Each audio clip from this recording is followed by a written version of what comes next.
Salut tout le monde, aujourd'hui je viens vous parler de ces choses étranges que sont les crises d'angoisse.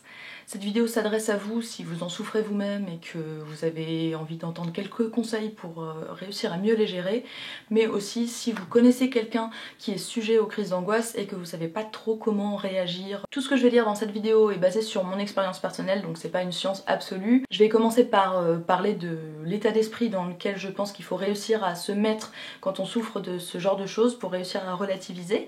Après j'aborderai des petits trucs, des petites techniques en fait qui d'expérience marchent assez bien, et puis ensuite on viendra à se poser la question de qu'est-ce qu'il faut faire quand ça devient un problème récurrent, chronique. Si vous-même vous avez déjà connu les crises d'angoisse, vous savez à quoi ça ressemble, votre cœur bat très vite, vous inspirez énormément d'air, on appelle ça hyperventiler, vous avez tendance à trembler, à vous recroqueviller, vous avez envie de pleurer, peut-être la nausée, voilà, vous avez envie d'une seule chose, c'est vous mettre en une boule la plus petite possible et ensuite disparaître comme ça. Donc la première chose, la première étape, si jamais tout ça vous arrive, c'est de vous dire ok, j'identifie, ça c'est une crise d'angoisse, non, je suis pas en train de mourir. Ça va pas vous faire sortir de votre crise d'angoisse comme ça, mais par contre ça va vous empêcher de paniquer encore plus. Une crise d'angoisse n'a jamais tué personne, c'est juste un moment déplaisant à passer, mais qui va passer. En fait, ce qu'il faut retenir, c'est qu'en gros, votre cerveau est en train de vous la mettre à l'envers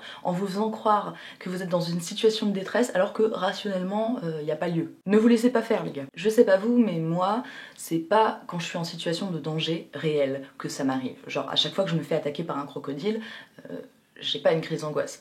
C'est justement quand mon esprit tordu a le luxe de pouvoir se monter un fromage pour rien du tout. C'est pour ça aussi que souvent on entend ce truc qui est hyper énervant quand soi-même on souffre de crise d'angoisse, qui est les gens qui te disent ouais mais ça c'est trop un problème de riche et tout machin. Alors oui, c'est vrai, si j'étais en train de lutter pour ma survie réellement, j'aurais pas le luxe de pouvoir m'inquiéter pour rien. Mais le fait est que finalement, eh ben, ça m'arrive quand même. Et donc c'est quand même pénible. Donc il faut savoir remettre les choses dans leur contexte, c'est-à-dire garder en tête qu'on n'est pas réellement en danger, mais ça n'empêche pas de vouloir quand même traiter le problème. Parce que oui, bon, on a beau savoir tout ça, une fois qu'on est en train de faire une crise d'angoisse, ça nous aide pas des masses. Donc la première chose à faire, c'est de relativiser. Il faut réussir à se dire, bon, concrètement, qu'est-ce qui pourrait se passer de terrible, d'irréparable, de genre affreux, ignoble, immonde? La plupart du temps, c'est quand même pas grand-chose. Si vous êtes une personne extérieure et que vous voyez quelqu'un d'autre qui fait une crise d'angoisse, rassurez cette personne.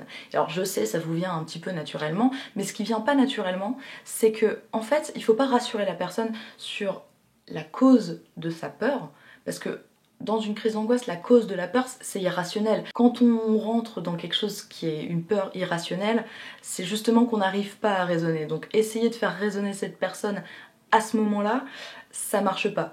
Par contre, là où vous pouvez la rassurer, c'est justement sur les conséquences de ce qui lui arrive.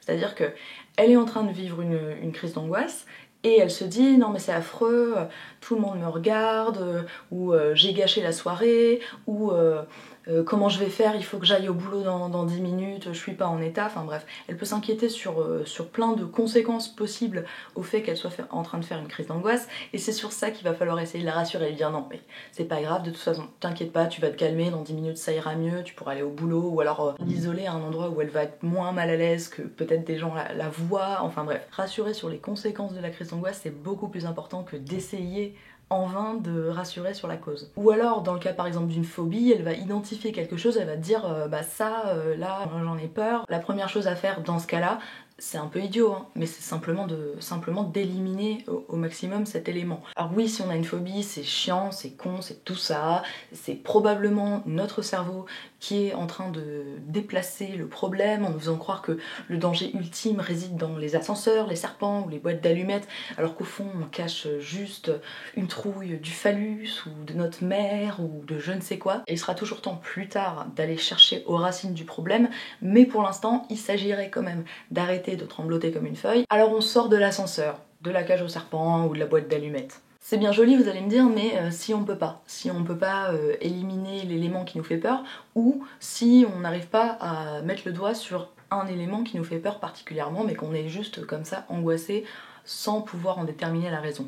Qu'est-ce qu'on fait? Alors c'est justement le moment où il va falloir trouver les moyens de se sortir soi-même de cet état-là. Quand on dit ça, la première chose à laquelle on peut penser, et le réflexe des psychiatres, ça va être les anxiolytiques.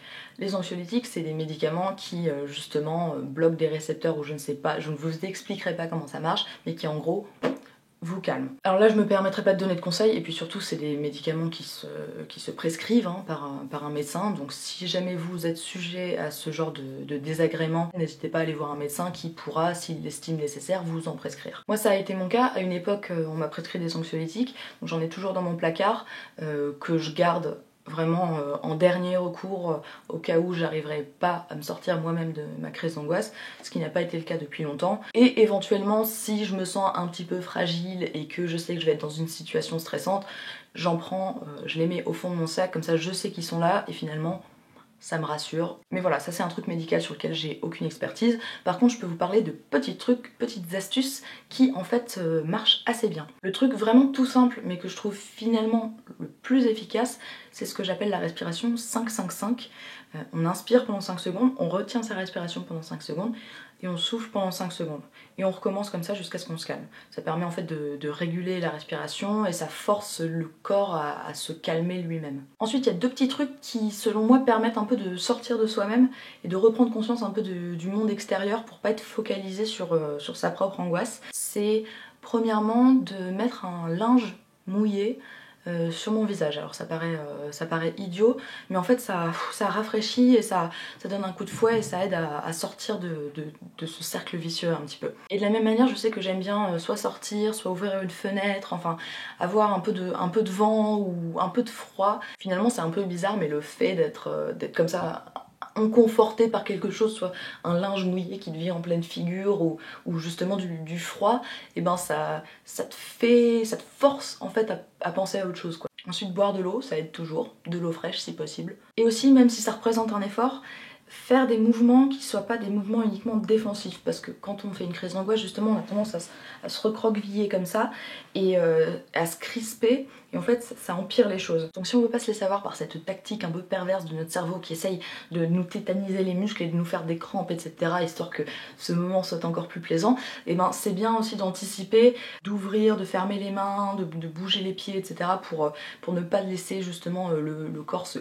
Voilà pour ces quelques petites astuces pratiques, mais vraiment avec l'habitude on apprend à connaître le truc et à beaucoup mieux le gérer en fait. Vous trouverez vos propres remèdes qui marchent pour vous, mais gardez quand même en tête que des fois on a l'impression que des petits rituels comme ça de protection nous aident, et en fait finalement ils nous enferment un peu plus qu'autre chose. Donc ça peut être une bonne idée aussi de tester des choses que vous n'avez pas encore testées, surtout si vous avez tendance à toujours retomber dans les crises d'angoisse. Et on en vient justement au problème des crises d'angoisse chroniques. Si jamais vous en souffrez régulièrement, voire que c'est quelque chose de complètement omniprésent dans votre vie, le meilleur conseil que je puisse vous donner, c'est vraiment d'aller voir un psychiatre, parce que c'est un médecin qui a fait quand même plus de 10 ans d'études justement pour être capable d'identifier le problème, la cause sous-jacente et de vous aider à aller mieux, de traiter le problème à la source, que ça soit par une méthode psychanalytique, que ça soit par un traitement médicamenteux, les deux. Il y a plein d'approches et de traitements différents selon